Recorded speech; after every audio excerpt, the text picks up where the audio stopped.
It was Valentine's Day. I had no idea that by the time evening came, my life would be destroyed. The doorbell rang. I opened it, expecting a delivery or a neighbor. But standing there, holding roses, was my best friend, Mark. "Hey, man," he said, his voice oddly calm. "Is Sarah home? We're going to be late if we don't leave now." I stood frozen, trying to make sense of what was happening. Mark was supposed to be my brother, the guy I trusted more than anyone. But then Sarah walked past me, her tight red dress clinging to her body. She didn't even look at me. "Here's the divorce papers," she said coldly, as if this was some routine thing she did every day.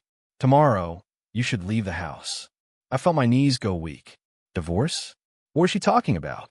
Before I could react, Mark barged past me, grinning like he had won some twisted prize. "Call my baby, or we're going to be late," he said, his voice dripping with mockery. I stood there, my heart racing, unable to process the words.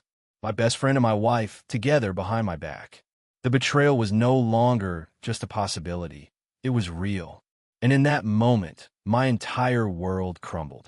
I stood there in complete disbelief, staring at Mark and Sarah as they both walked into the living room without a care in the world. My best friend, the man I had trusted more than anyone, and my wife, the woman I thought I knew, were now acting as if everything was perfectly fine. Like I wasn't standing there, shattered in the doorway. "Mark, what the hell is going on?" I finally managed to choke out, my voice barely a whisper. My mind was racing, trying to make sense of the words Sarah had just spoken to me. Divorce papers? What was happening? Was this some kind of sick joke? But Mark didn't even flinch. He just turned to me with that smug grin, the same grin I'd seen countless times before when we were out drinking or cracking jokes. But now it made my skin crawl. The grin that had once felt like the mark of a true friend now felt like the grin of a traitor. "You know what's going on, man?" Mark said, his voice low and condescending. "Sarah and I have been talking for a while. We didn't want to hurt you, but this was bound to happen." I felt like I had been punched in the gut. "Talking? What did you mean talking? Talking behind my back? How long had this been going on? How long had they been laughing at me, lying to me, while I was the one who was kept in the dark?" My mind flashed back to all the little signs I had missed. The late nights at work that never seemed to add up, the sudden girls' nights, where she'd come home late and barely even acknowledge me. I had convinced myself it was all in my head, that I was just being paranoid. But now, with the weight of the truth crashing down on me, it all made sense. Every little inconsistency, every small detail that seemed odd now screamed betrayal. "Sarah, is this true?" I asked, my voice shaking, my eyes locking with hers. I couldn't believe I was even asking. I had already seen the truth in her eyes. She didn't even look guilty. No remorse, no apology. Just cold indifference. She barely even glanced at me as she casually picked up her phone, tapping away at it like she was checking Instagram or texting her friends. "Yeah," she said, her tone flat. "It's true. I'm done with this marriage, and I'm done with you. You've been too much of a burden, too needy. I deserve more than this." Those words hit me harder than any physical blow ever could. I deserve more than this. I couldn't even process it. The woman I had loved, the woman I had built my life around, was telling me I was a burden. She didn't even look at me as she said it. Mark stood there, nodding along with her words. He didn't even have the decency to feel ashamed.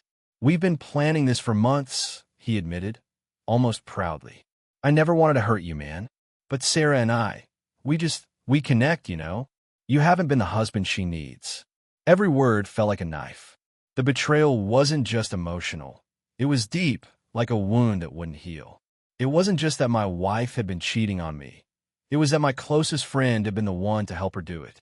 The man who had been there for me, who had shared all my ups and downs, had now become my enemy. And my wife? She wasn't even the woman I thought I married. I felt like I was suffocating. The walls of my house, which had once felt like a sanctuary, now felt like a cage. A cold, empty cage where I was trapped, unable to escape the horrible reality unfolding before me. Mark was still talking, still explaining himself, but all I could hear was the ringing in my ears, the pulse of my heart in my chest, louder than anything he was saying. How could they do this to me? How could they betray me so easily. But it wasn't just the shock of their betrayal that hurt. It was the fact that they were so casual about it. They had no remorse, no shame. This was nothing to them. To Mark, it was just another conquest.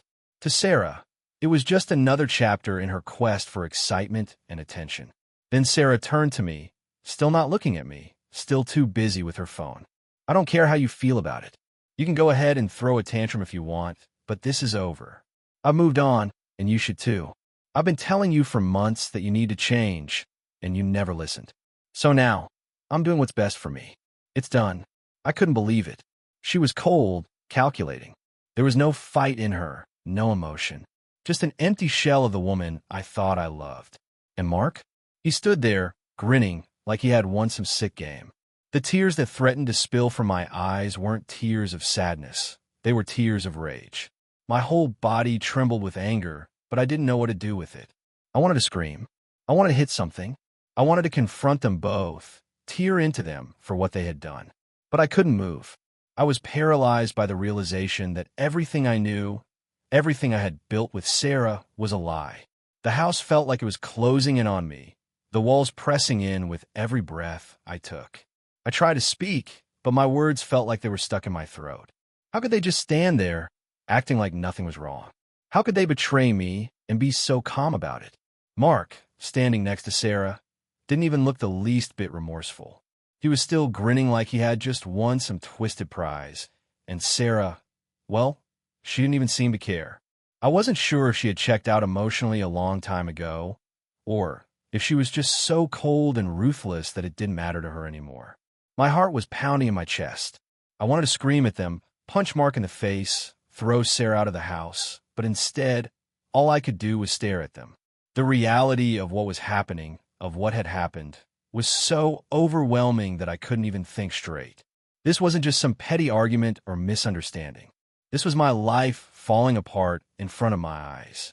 Sarah, I don't understand. I finally managed to force out. How could you do this? After everything? After all the years we've spent together? She didn't look at me as she casually tossed her hair over her shoulder, scrolling through her phone as if she were deciding what to have for dinner. Her indifference stung more than anything she could have said. You never listened to me, James. You were always too busy with your work, your friends, your stupid hobbies.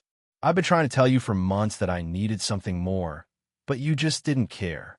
I blinked, not knowing how to respond. What was I supposed to say? How do you respond to something so cruel? I thought we had a good life together. I thought we were happy. I thought we had a future. But apparently, it was all just a facade for her. What about us? I asked, my voice shaking. What about everything we've built together? You're throwing it all away for this joke? Mark, who had been silent for a moment, finally stepped forward, his arms crossed over his chest. She's right, man. You've been blind to the obvious. I'm not here to hurt you, but I'm not going to pretend like I haven't been feeling this way for a long time. Sarah and I, we connect. We're in a place right now where we want to be together, and that's all there is to it. So you can either keep pretending or face the facts. The words hit me like a sledgehammer. Sarah and Mark, together? It wasn't just an affair. It was an entire relationship. They had planned this. They had been lying to me, using me as a cover, and I never even suspected it. I had been so focused on keeping my life together, making sure everything was perfect, that I missed the most obvious signs. I didn't want this, Sarah chimed in, not even bothering to look up from her phone. But you pushed me away, James. You made me feel like I was invisible, and I just couldn't live like that anymore. Mark makes me feel alive. He sees me for who I am. I swallowed hard, the bitterness of her words cutting deeper than anything I had ever experienced. She wasn't just leaving me for him. She was justifying it. She was rewriting everything, twisting the narrative so that I was the villain in her story. James, you're too nice. You were always too easy on me, Sarah continued, her voice almost robotic, like she was reciting a script she had rehearsed in her head for months. You never fought for me. Mark doesn't make me feel like I'm just a wife. He makes me feel important. At that moment, something inside me snapped. All the frustration, all the anger I had been holding and exploded. I wanted to scream at her, call her every name in the book, but I knew that wouldn't do anything. I needed answers. I needed to confront them both, really confront them. You think I'm a problem? I said through gritted teeth, trying to control my voice. You think that all the years we spent together mean nothing? That's all my fault. Sarah finally looked up from her phone, her eyes meeting mine for the first time in what felt like an eternity. But there was no regret in her eyes. There was no sign of guilt. She didn't even care. She just shrugged, like it was all a trivial matter. Maybe it's not entirely your fault, she said, almost dismissively. But it doesn't matter now. What's done is done. I'm not going to stay in a marriage where I'm ignored. I'm not going to pretend anymore. My heart twisted in my chest as I heard her words. It was as if everything we had, every moment, every memory, had just been discarded like it meant nothing. She had no appreciation for the love we once shared. No respect for the years we had spent building something together. And Mark? He was just as much of a coward as she was, hiding behind her excuses instead of owning up to his actions. I wanted to get angry. I wanted to lash out at both of them. But all I could feel was this overwhelming sense of sadness. Sadness for myself, for the life I thought I had, and for the man I had once called my best friend. But most of all, I felt sad for Sarah, for the woman who had clearly lost any sense of who she was, who had let her desires and selfishness destroy everything. Mark, sensing that the tension was getting thicker, stepped forward, trying to defuse the situation. Look, man, I'm sorry it had to come to this, but I've been nothing but honest with you. I never wanted to hurt you, but I can't live a lie anymore. I looked at him, my best friend, the man I had shared everything with. And now, here he was standing in my house with my wife, saying he was being honest. No, I said quietly. You weren't honest. You were a coward. Both of you. I turned away, not wanting to hear any more of their hollow excuses. The truth was right there in front of me, staring me in the face. My life had been shattered, and there was nothing left to fix it. I walked away from them, the weight of the betrayal sinking deeper with every step. My legs felt like lead, heavy with the burden of what I had just learned. I couldn't stay in that room with them any longer. I needed to be alone, to think, but my mind wasn't allowing me to think clearly. Every single thought felt like it was colliding with the next, none of them making any sense. I needed to breathe. I made my way to the backyard, stepping outside into the cold air. The chill cut through my skin, but it didn't bother me. The numbness I felt inside was far colder than anything the weather could do. I leaned against the fence, staring at the horizon, trying to gather my thoughts. How had everything gone so wrong? For a moment, I let the quiet of the night surround me. The world felt so distant, so alien, as though I was a stranger in my own life. Everything had seemed so perfect. We had our routine, our plans, our future. Or at least I thought we did. But now, it felt like all of that had been an illusion. My best friend, the man who was supposed to be my ally, had become my betrayer. My wife, the woman I had loved and trusted, had become a stranger, a woman I no longer recognized. I heard the door creak open behind me. I didn't turn around. I didn't need to. I knew it was Sarah. She always knew when I needed space, but tonight, I wasn't sure if I even wanted her near me. Her presence had gone from comforting to suffocating in an instant. James, her voice was soft, almost too soft. She knew how to manipulate me, how to make me feel guilty even when I had no reason to. It was one of the things I had always admired about her. She was smart, too smart for her own good. I didn't respond. I just stared straight ahead, watching the empty street. I wanted to hear her out. I wanted to know what she was going to say, to defend herself, to explain her actions. But honestly, I didn't think I could stomach it. She walked closer, stopping just behind me. I could feel her presence, her eyes boring into the back of my head. I'm sorry, she began, but I could tell by the tone of her voice that it wasn't the kind of apology I was hoping for. It wasn't heartfelt. It wasn't real. It was a rehearsed line, something she thought would make me feel better. But nothing would make me feel better now. You're sorry? I finally said, my voice barely above a whisper. I didn't turn to face her. You're sorry for what? For sleeping with my best friend? For throwing away everything we built together? For destroying my life? She hesitated. I could hear the sharp intake of breath. She wasn't expecting me to react like this, to call out the truth so bluntly. She had probably expected me to break down, to beg for her forgiveness, to plead with her not to leave. But I wasn't going to do that. I wasn't going to beg for scraps of love or pity from someone who had already made her decision. I didn't mean to hurt you, Sarah continued, her voice shaking now. I was lost. I felt like I was drowning, like you didn't even notice me anymore. Mark, he made me feel alive again. He made me feel like I was seen. I couldn't believe what I was hearing. She was justifying everything. She was making excuses, as though this whole situation was somehow my fault. Mark made her feel alive. That was the excuse she had. After everything we had been through together, she was telling me that she needed someone else to make her feel alive? It didn't even make sense. You think Mark makes you feel alive? I said, the anger starting to boil over, though I tried to keep my voice calm. You think he makes you feel special? Does he make you feel like a real woman? Does he make you feel loved? Because let me tell you something, Sarah. What he did to you, what both of you did to me, isn't love. It's betrayal. It's selfishness. It's nothing but pure disregard for the person who stood by your side through everything. She flinched at my words. For the first time, I could see something in her eyes, maybe guilt, maybe just a hint of shame. But she didn't acknowledge it. She didn't apologize. Instead, she took a step back, almost as if she were afraid of what I might do next.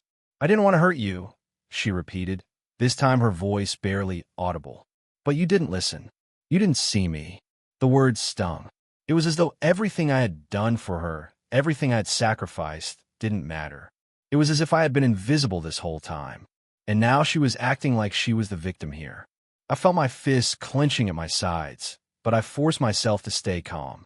I wasn't going to let her manipulate me again. Not this time. You want to know why I didn't see you? I said, the words coming out of my mouth before I even thought them through. Because I was too busy being the guy who paid the bills, who made sure you had everything you wanted. I was too busy being your husband, trying to make a life for us. I didn't see you because I was busy making sure we had a future. And you. I turned to face her, finally, and saw the shock on her face. You were busy running behind my back with my best friend. You were busy throwing everything we had away. I took a step toward her, my voice rising with the anger and pain that had been building up inside me. And now you want me to just forgive you? You want me to just let this go? No, I'm done. She stepped back, and I could see the confusion in her eyes. She was used to getting what she wanted, used to me giving in to her. But this time, I wasn't going to. I'm done, Sarah, I said, my voice steady. This marriage is over. You've already made your choice. You've already moved on. It's time for me to do the same. I turned and walked back into the house, not looking back. I didn't need to hear any more of her excuses. I didn't need to hear about how I had failed her, how I had somehow made her fall into the arms of another man. I was done. The door slammed behind me as I walked to the living room, and I took a deep breath, feeling the weight of the decision settle on my shoulders. It was over. It had to be. I had to walk away for my own sanity, for my own future. I had walked into that house thinking I had everything figured out. I thought I knew who I was, who Sarah was, who we were as a couple. I thought I could trust Mark, that he was the one person who would always have my back. But everything had changed in an instant. Now, standing in the living room, I couldn't even recognize the life I had spent years building. I felt the weight of the silence in the house, the emptiness that now lingered where love and trust once had been.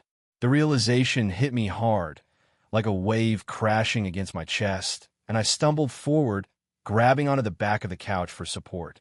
I wanted to scream. I wanted to punch something. I wanted to do anything to release this rage and heartbreak that had built up inside of me. But it was as if my body refused to move. It felt like I was frozen in time. The front door slammed behind me, and I flinched, knowing Sarah was probably leaving. Her car was parked in the driveway. I didn't need to look to know she was getting into it, driving off to who knew where, probably straight to Mark. I wasn't sure what was worse, knowing she was going to him, or knowing that I didn't care anymore. As I stood there in the silence of my own home, I realized something. I had been a fool. I had trusted them both with my heart, and they had destroyed it. But worse than that, I had allowed myself to be blind to the truth for so long. I had missed the signs, ignored the little things that had never added up. Sarah's late nights, her sudden girls' nights, the way she would smile at Mark when he said something funny. I had chalked it up to nothing, but now I could see it all clearly. The betrayal wasn't just that she had slept with Mark. It was the way they had both planned it. It was the lies they had told me. It was the fact that they didn't even have the decency to hide it. They had no remorse. They didn't even try to make me feel better, to show me that I mattered. And I couldn't get past that. I couldn't get past the fact that Sarah, the woman I had loved, the woman I'd spent my life with, had moved on so easily. I had given her everything I had. I had been there for her through thick and thin, and now she was walking away like I meant nothing. My mind was spinning, racing with thoughts of what to do next. I had no idea how to pick up the pieces of my life after this. I couldn't go back to the way things were. The trust was shattered. The love was gone. And deep down, I knew I couldn't stay in that marriage any longer. But I didn't know where to go from here. I walked toward the kitchen, opening the drawer to find a bottle of whiskey. I hadn't touched the stuff in years. I had given up drinking after our wedding. I wanted to be a better man for her. But tonight, I didn't care. I poured myself a glass, the burn of the alcohol hitting the back of my throat as I downed it in one go. I looked at the glass, the dark liquid swirling inside, and I realized something. This wasn't going to fix anything. No amount of alcohol was going to erase the pain or make me feel better. I wasn't going to drink my problems away. But the truth was I didn't know what else to do. I was lost. I had spent so much time focusing on Sarah, on making her happy, that I had forgotten to take care of myself. I had allowed her to manipulate me, to convince me that everything was my fault, when in reality, it wasn't. I hadn't failed her. She had failed me. She had betrayed me, and no amount of self-blame would change that. As I set the empty glass down on the counter, I heard a faint knock on the door. I wasn't expecting anyone. I didn't want to see anyone. I was so done with everything and everyone. But there was something in the way that knock echoed through the house. It was different. It wasn't urgent, but it was persistent, as if whoever was on the other side knew I needed to hear what they had to say. I walked over to the door, slowly. I wasn't sure who it was, but when I opened it, I wasn't surprised to see Mark standing there. His expression was different than it had been earlier. The cocky, smug look was gone. Now he looked serious. His shoulders were slumped, his eyes downcast. I didn't know what to make of it. Was this some kind of apology? Was he finally going to admit what they had done to me? "What do you want?" I asked, my voice flat, almost emotionless. I wasn't sure I cared anymore, but I didn't want to be rude either. I had no idea what he was about to say, but I knew it wasn't going to make anything better. "I came to talk," he said, his voice surprisingly soft. "I know you're pissed. Hell, I would be too. But I didn't come here to fight. I came to explain." "Explain?" I repeated, my tone incredulous. "Explain what?" "How you and my wife have been screwing behind my back for God knows how long." Mark winced at my words, but I didn't care. The anger that had been bubbling inside me now poured out of my mouth in a rush. "What is there to explain? You've done it. You've destroyed everything. There's no coming back from this." "I know," he said quietly, his head hanging low. "But I'm not asking for forgiveness, James. I'm not trying to make excuses. I just wanted to tell you that I'm sorry for the way things went down. I never wanted to hurt you." "Then why the hell did you do it?" I snapped, stepping back from the door. I didn't want to hear his fake apologies. I didn't want him standing there trying to explain away everything he'd done. "Why did you sleep with her? Why did you throw away our friendship?" Mark remained silent for a moment, and when he finally spoke, his voice was steady, but the regret in it was unmistakable. "Because, man, we both lost our way.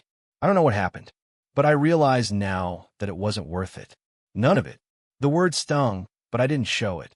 He was still standing there, waiting for me to say something, but I wasn't sure what. There was no fixing this. No apology would be enough to undo what they had done to me. "I'm done with this," I said quietly, my voice now calm, even though I could feel the anger still simmering underneath. "I'm done with both of you." The silence between us lingered, thick and suffocating. Mark stood there, his expression a mixture of regret and uncertainty, like he wasn't sure if he was allowed to speak any further. But at that moment, I didn't care about his regret. I didn't care about his excuses or his guilt. None of it mattered anymore. The damage had been done. The betrayal had cut too deep. I could see the wheels turning in Mark's mind, but he said nothing. He didn't press me for forgiveness or try to justify his actions any further. And I was grateful for that. Maybe, deep down, he knew that there was no fixing what he had done. There was no going back to the friendship we once had. I took a deep breath, trying to steady myself. My hands were shaking, not from fear, but from the overwhelming anger and confusion I felt. This wasn't just some mistake. This wasn't something I could forgive. Mark had crossed a line that couldn't be uncrossed. He had gone from being my closest friend to someone I couldn't even recognize. And Sarah? She had become a complete stranger, someone who had no respect for what we had built together. "You've said your piece," I finally said, my voice steady but cold. "And I've said mine. I don't think there's anything more to say." Mark opened his mouth as if to say something else, but I raised my hand, signaling him to stop. "No, Mark, it's over. Don't waste your breath." The words stung, and I could see them sinking in. Mark's posture slumped even further. He was no longer the cocky, self-assured man who had shown up at my door with roses just a few hours ago. Now, he looked like a man who had lost everything, though I wasn't sure if he realized just how much he had lost. "You'll never fix this," I added quietly, the weight of my words pressing down on me. "This isn't something that can be patched up with an apology. It's done." Mark stood there for a long time, looking at me, as if he were waiting for me to change my mind. But I didn't. I couldn't. There was nothing left to salvage between us. The trust was gone, the friendship was gone, and whatever semblance of a marriage I had left was gone too. I turned away, walking back into the house, not bothering to look back at Mark. I could hear him standing there, lingering in the doorway for a moment, but I didn't want to engage with him any further. He had already said everything he needed to say, and nothing was going to change the way I felt now. I made my way to the living room, my mind swirling with 1,000 thoughts. What now? Where did I go from here? How did I move forward after everything had fallen apart? As I sat down on the couch, I tried to collect my thoughts, but all I could see was the image of Sarah, her face cold and indifferent as she walked out the door. Her words kept echoing in my mind, the way she had so casually tossed the divorce papers at me, the way she had acted like nothing mattered. She didn't care. She didn't care about me, and that hurt more than anything. I could feel the anger rising again, but I couldn't let it consume me. I had to be strong. I had to make a decision. What was I going to do?